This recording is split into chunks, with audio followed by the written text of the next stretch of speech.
Paul Goldman, pleasure to talk to you today.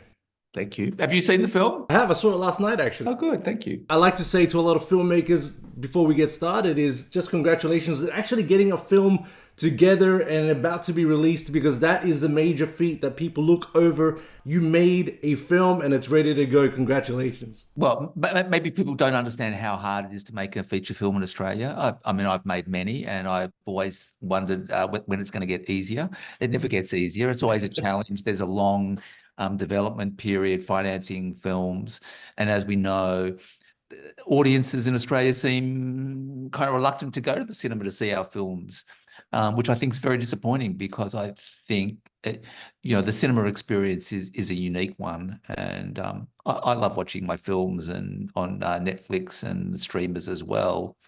I also know what a magical place the cinema can be. So Just while you've touched on that, actually, maybe it's a bit of a negative space to start on, but why do you think, personally, Australian audiences are a little bit reluctant to go to the cinema and pay money to see it on the big screen? To see Australian cinema on the big screen, I should say. I think the brutal truth is that they would probably tell you they've been disappointed too many times, which I think is a bit strange to say, given how many times I've been disappointed by American films or films from overseas. Um, Making a film is an awesomely challenging thing to do. Um, but maybe there's just, especially post-COVID, there's, the tolerance for going to the cinema. I mean, maybe it's the tickets are too expensive, and maybe once you bought yourself a glass of wine, a can of beer, and some popcorn and a choc top, the whole experience is too. And the comfort of your home means you can pause it and go out and make a cup of tea. And I think maybe people are a little bit lazy about going to the cinema. I mean, I still go there because I recently went to see a film, and 5 minutes from the end, the audience literally rose as one and punched the air and screamed at what was happening on screen. I mean, it was 500 people screaming their joy and their relief at what is happening. And I go, well, that's the magic of cinema. I'm not going to get that at home. That's true. It's a communal thing. So now talking about Kid Snow, let's head back to the very origin of the project. I believe you initially saw an early iteration of the script by John Brumpton, who's a notable actor, in 2017. So I'm wondering how you got that on your lap in the first place and what drew you to this story. Well, one of the producers, Lizette Atkin, had gone to a round table read where a whole bunch of actors sat around and read John's original script. And this was years and years ago. And she fell in love with it and optioned the project. And then John and Lizette and other writers came on board eventually and started developing the project. I think it kind of went into a strange twilight zone for a while there, which often happens with projects in development.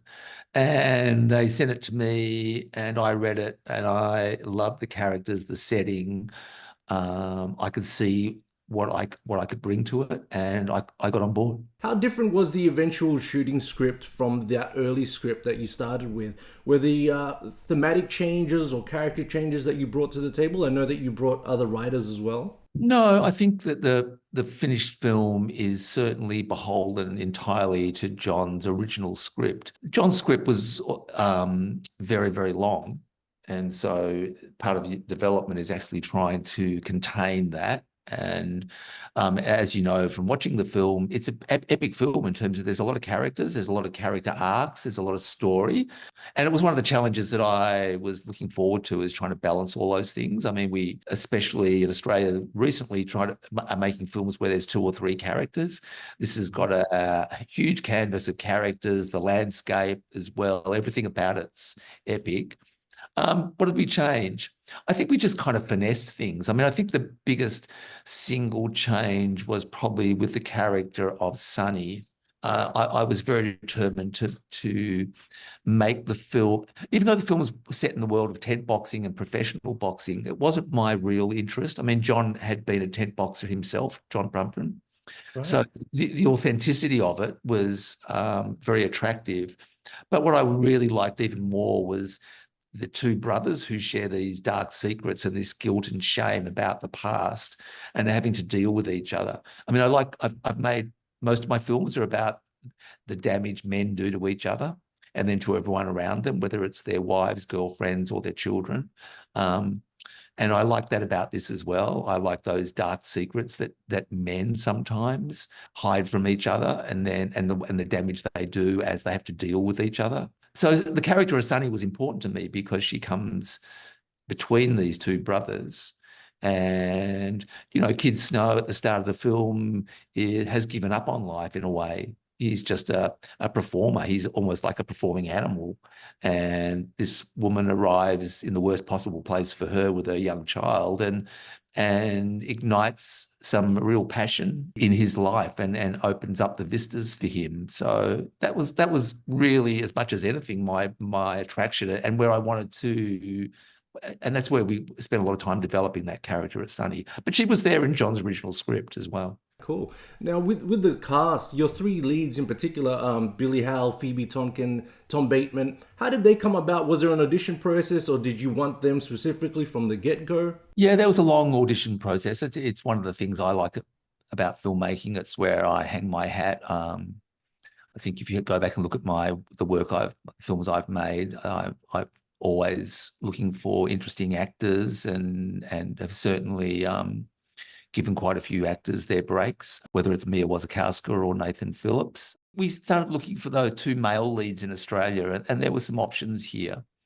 But post-COVID, everyone was so busy, and so many of the actors that we had been talking to and had our eyes on were no longer available. I mean, everyone forgets that a few years ago we were in lockdowns. I'm in Melbourne, and the lockdown here was so severe. And of course, we were always going to make the film in WA, and they closed the borders. So our dates kept changing. And so we started casting in the UK. And when I met Billy, I loved the work I'd seen of his. I thought this guy was going to bring a soulfulness to the role. It's a tricky balance. It's a character who's very internalized, but also had to then climb into a boxing ring and flex his muscles. And Billy's no boxer. He did months and months and months of training. And with Tom Bateman, I just thought that, once again, the character invites the audience to make a lot of judgments early. For many people, he could just seem like a monster. I think it's strange that many people come out of the film feeling some kind of sympathy for him. Well, I think that's what's good about when a character gets the time to have layers. He is a broken guy, but potentially there's a caring factor as well. Yeah, they're both tortured souls. They're both been bullied by a father, and that they both have these dark secrets, and which they share. And Tom's commitment to the character, like Billy's, is remarkable. I mean, he's wearing a caliper, and that's not an easy thing to do, to appear on set every day. But also just the hard work that both those guys did in terms of their accents. I mean, they don't, their Irish accent, they had spent months doing that, and Billy had spent months training.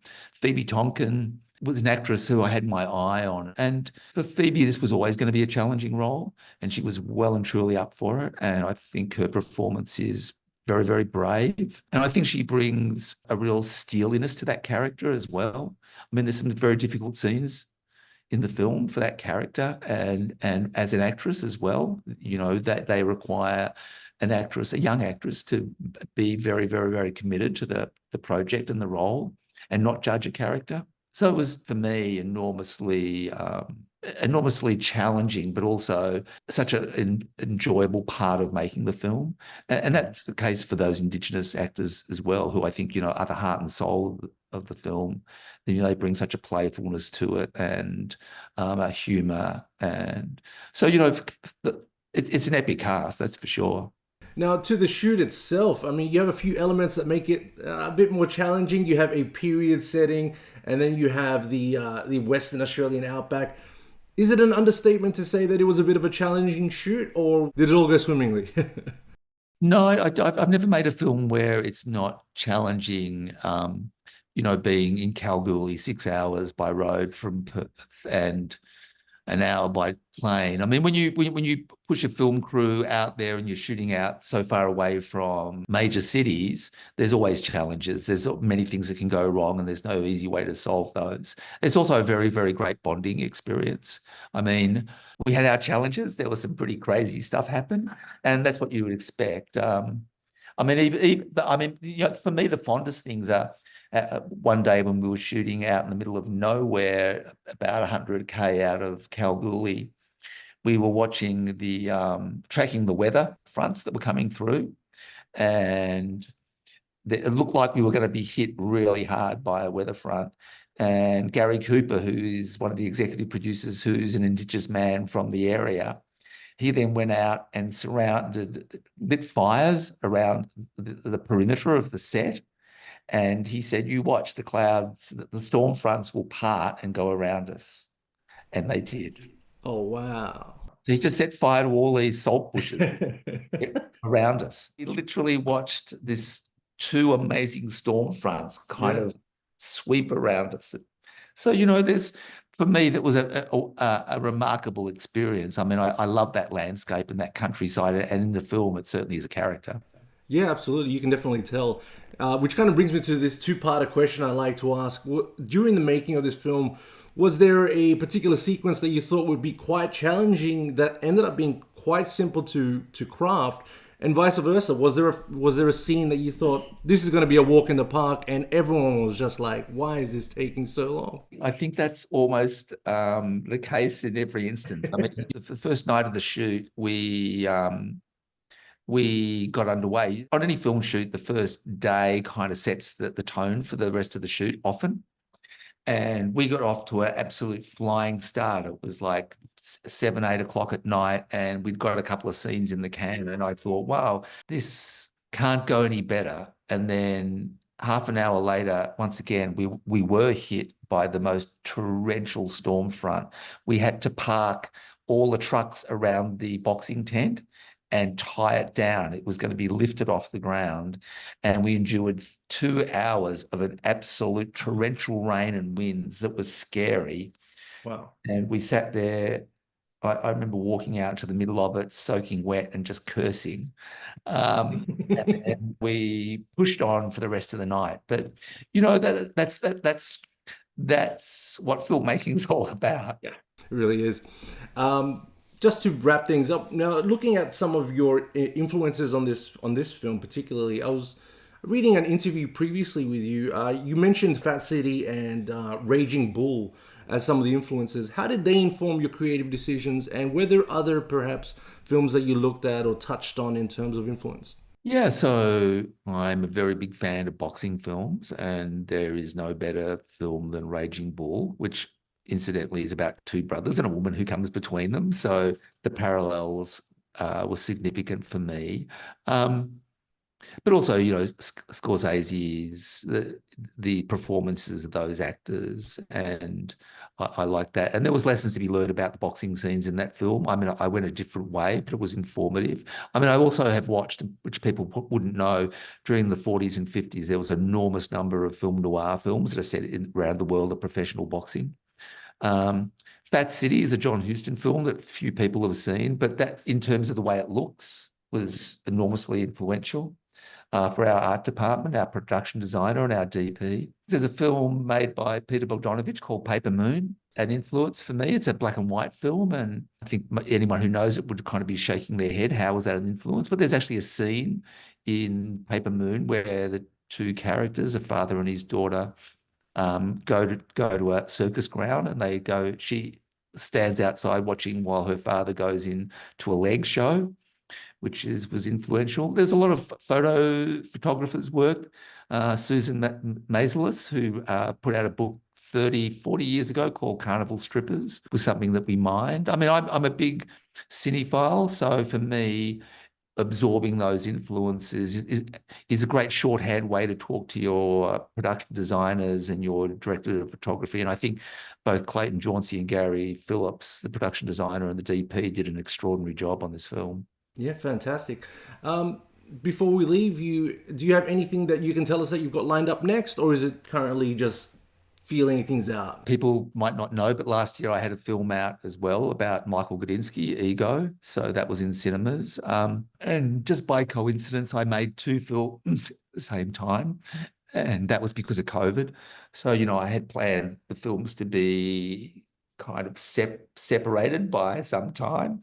but COVID got in the way. So, I've essentially spent the last 2 years making two films, which is crazy to do. Perhaps it's time for a bit of a vacation, maybe?